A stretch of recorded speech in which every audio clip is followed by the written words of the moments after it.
Guys বড়দিন তো চলেই আসলো, আর বড়দিনে কেক খাবো না এটা কি হতে পারে?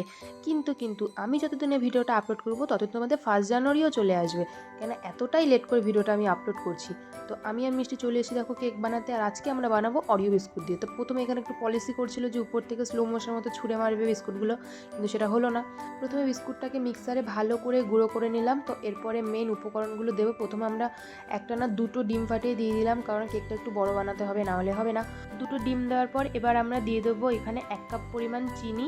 আর চিনিটা দেওয়ার পরে এবার চিনিটাকে ডিমের সাথে ভালোভাবে ফেটিয়ে নিতে হবে, কেননা চিনি যতক্ষণ না গুলবে ততক্ষণ কিন্তু অন্য কিছু দেওয়া যাবে না, নাহলে কিন্তু কেকটা ভালো মতোভাবে ফুলবে না। তো এরপরে দিয়ে দেবো 1 কাপ পরিমাণ ময়দাটাকেও আবার হাত দিয়ে ভালোভাবে মেখে ডিমের সাথে ভালোভাবে মিশিয়ে নিতে হবে। ডিমের পরিমাণের মতো করে ময়দাটাকেও সেমভাবে দিতে হবে, না হলে কেকটা বেশি শক্ত হয়ে যেতে পারে বেশি ময়দা দেওয়ার ফলে। দেখতেই পাচ্ছ যে ব্যাটারটা পুরো মাখনের মতো হয়ে গেছে। আর এরপরে আমি দিয়ে দেবো 1/2 কাপ পরিমাণ সাদা তেল। তেলটাকে ব্যাটারটার মধ্যে ভালোভাবে মিশিয়ে নিতে হবে যতক্ষণ না পর্যন্ত তেলটা পুরোপুরিভাবে মিশে যাচ্ছে। তেলটাকে ব্যাটারটার সাথে ভালোভাবে ফেটিয়ে মিশিয়ে নেওয়ার পর দেখো কিছুটা একটা ক্রিমি টেক্সচার চলে এসছে। তো এরপরে আমি এর মধ্যে দিয়ে দেবো 1 প্যাকেট গুঁড়ো দুধ, একটা আমুল দুধের গোটা প্যাকেট এর মধ্যে আমি এখন দিয়ে দিচ্ছি। দুধটাকে দিয়েও আমি ভালোভাবে এটা ফেটিয়ে নিলাম। আর এরপরে আমি দিয়ে দেবো এর মধ্যে বেকিং সোডা বা বেকিং পাউডার যাই বলো না কেন, সেটা একটুখানি পরিমাণ দিতে হবে। সবশেষে আমি এর মধ্যে দিয়ে দেবো একটা আমুল বাটার। আর সবার লাস্টে দিয়ে দেবো যে অরিও বিস্কুটের গুঁড়োটা, যেটা আমি প্রথমেই গুঁড়ো করে রেখেছিলাম। তো সেটা দিয়ে দেখো আমি ভালোভাবে এটাকে মিশিয়ে নিলাম। বিস্কুটের গুঁড়োটা দেওয়ার পরে দেখো এর মধ্যে একদম একটা চকলেটি একটা কালার চলে এসছে। তো এরপরে দিয়ে দেবো 1 প্যাকেট কফিটা দেওয়ার পরেও এটা আমি ভালোভাবে মিশিয়ে নেব। এরপরে দেখো কতটা সফট আর কতটা ক্রিমি হয়েছে। তো এরপরে আমাকে একটু দিয়ে দিল যে নে তুই একটু চেটে খেয়ে দেখ কীরকম লাগলো। আর এটা খেতে তো জাস্ট ওয়াও, আমার রিয়াকশনটা আমার এতটা ভালো লেগেছে যে আমি আরেকবার চেটে নিলাম। তো জোকস অ্যাপার্ট, এর উপর আমি দিয়ে দিলাম কিছুটা বাদাম কুচি আর কাজু বাদাম কিশমিশ সব কিছু দিয়ে এটা ভালোভাবে আবার মিশিয়ে নিলাম। তো আমার কেক প্রায় অনেকটাই রেডি হয়ে গেছে।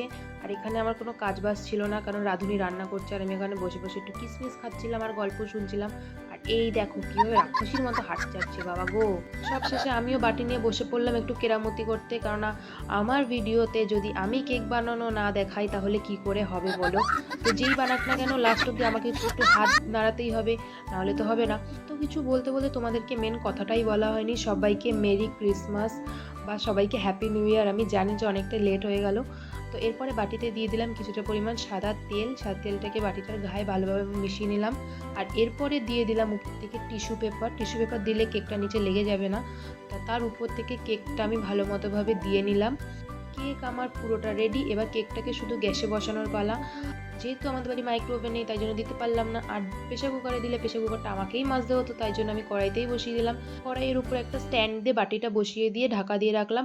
আর এরপরে তোমাদের লাস্ট সিনে চলে গেলাম, কারণ মধ্যেখানে একটাও ক্লিপ আমি নিতে পারিনি। তোমরা জাস্ট কেকটা দেখো কতটা নরম আর কতটা সফট হয়েছে।